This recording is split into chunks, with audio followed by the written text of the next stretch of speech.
La question quelle est la taille de Dieu apparaît dans 2 contextes, divergents. Les discussions philosophiques sérieuses et l'école du dimanche pour enfants. Dans ce dernier cas, la réponse est généralement plus grand que tu ne peux l'imaginer. Ce qui pose la question suivante: plus grand que ma maison? En philosophie, en particulier en métaphysique, la question de la taille de Dieu est susceptible de prendre la forme de discussion sur la nature de la réalité, l'existence du surnaturel.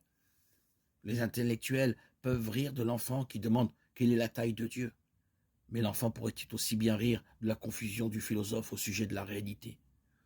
Pour traiter de la question de la taille de Dieu, nous devons d'abord affirmer que Dieu n'est pas fait de matière. Par conséquent, il n'a pas de dimension et les descriptions spatiales ne s'appliquent pas à lui. Dieu n'est pas du tout créé, mais préexistant, éternel, sans début ni fin.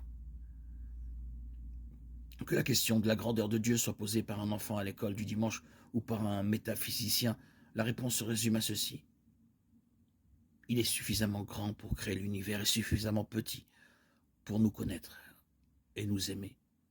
Apocalypse 22:13. Il est existence, et sans lui rien d'autre ne peut exister. Dieu existe en dehors et indépendamment de sa création. Dieu est esprit, et en tant que tel, n'a aucune forme physique ou matérielle. Jean 4:24. Dieu est esprit, il faut que ceux qui l'adorent en esprit et en vérité.